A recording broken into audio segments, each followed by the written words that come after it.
How does the Yellow Submarine compare with today's music? Well, stick around because in this video, we will look into how the Yellow Submarine is a trippy classic and how it compares to today's music. Before we begin, please click the like and subscribe button to keep us going. To fulfill their 3-picture deal for United Artists, the Beatles hopped in a yellow submarine and went out into a sea of green in 1968. It was nearly forgotten, a cinematic artifact of the flower power era that went down without a trace. Yellow Submarine, despite this, has become a beloved cultural icon. The Yellow Submarine appears on everything from socks and tea infusers to Lego sets and Monopoly boards. It was said to be one of the Queen's favorite movies. The Yellow Submarine is another popular choice among youngsters. Though it features trippy visuals and a story that feels almost laughably dated, the film's appeal isn't as the stoner's background movie of choice. George Harrison declared, "That film works for every generation." This charming little short did it years before Pixar, winning over young viewers and their parents. The Beatles' music,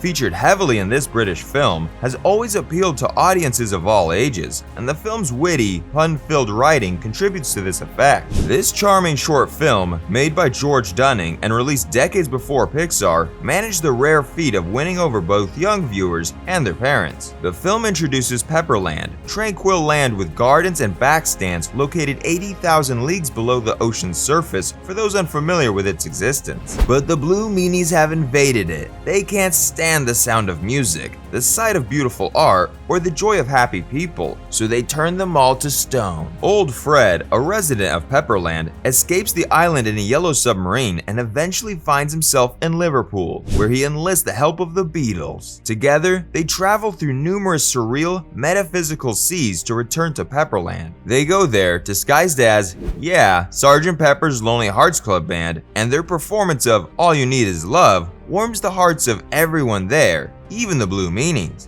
Deep Waters.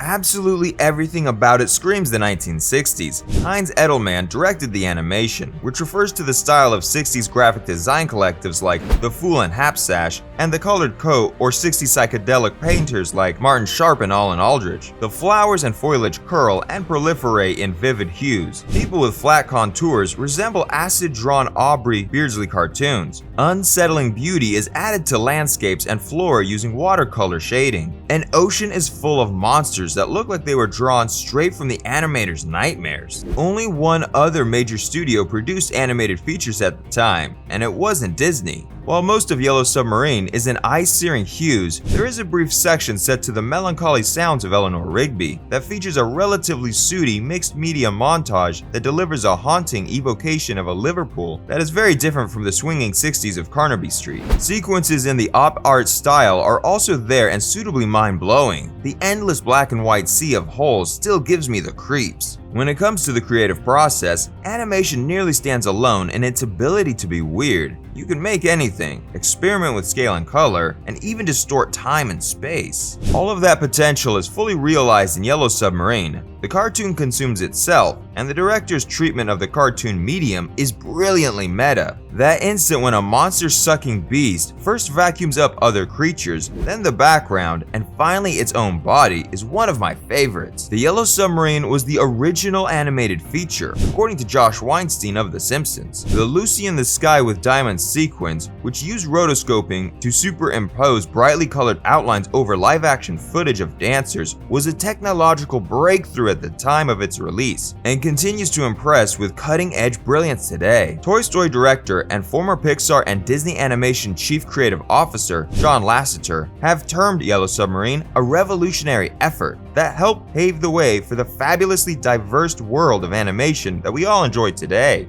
Simpsons writer Josh Weinstein has said the film gave birth to modern animation, and that without it and its submersive humor, we wouldn't have South Park, Toy Story, or Shrek. Although there is a drug haze logic to it, and the images that bloom and billow are psychedelics, Yellow Submarine never gets too depressing. The dreamlike free associative storytelling style appeals to adults, but children find it just as engaging because of the rainbow of colors and characters it presents. It's perfectly absurd, but then again, so are all cartoons, with their staged peril and exaggerated proportions. Aye, sir, aye. Yellow Submarine has a shallow plot, but it's entertaining. The poet Roger McGowan was recruited to polish the script and infuse the humor with genuine Liverpool wit. It is packed to the gills with non sequiturs, groan-worthy, brilliant puns, and Beatle-in jokes, all presented in a deadpan Scouse tone and frequently easy to miss. I certainly didn't grasp a lot of them as a child. Ringo introduces us to Frankenstein by saying they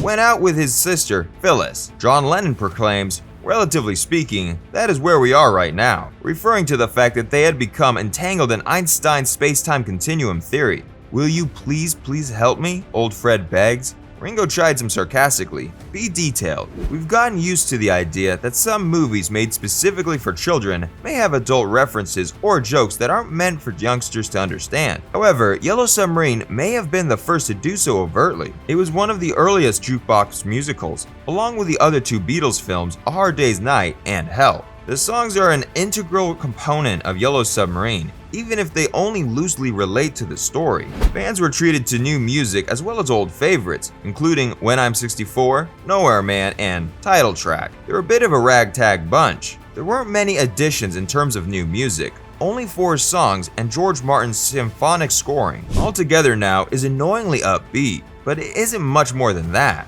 John Lennon's Hey Bulldog is a rockin' good time, even if it hints at the White Album's grittier side. 2 of George Harrison's songs that weren't included in Sgt. Pepper is included here, supporting the argument that his songwriting skills were underrated for too long. Even if it's not his best work, Only a Northern Song has a certain droning, hallucinogenic appeal because of the abundance of strange, hazy chords going awry. The film concludes with a joyful auditory sunburst of Hammond's organ and beaming brass in It's All Too Much, a severely underestimated track. Song lyrics like, "When I look into your eyes, your love is there for me, and the more I go inside, the more is to see," are a perfect fit for Yellow Submarine's full-on psychedelic utopian optimism, singing praises to the hippie dream of inner peace and interconnectedness, apparently inspired by the Summer of Love and George Harrison's experiments with LSD. Cheesy? Quiet down. It's wonderful. It's fantastic, uplifting, and deserving of wider recognition. Rob Sheffield, a contributor for Rolling Stone, has said that It's All Too Much is the great lost Beatles song in his book Dreaming the Beatles, so he's on my side. Then again, I probably owe more of my outlook to something else I experienced as a kid.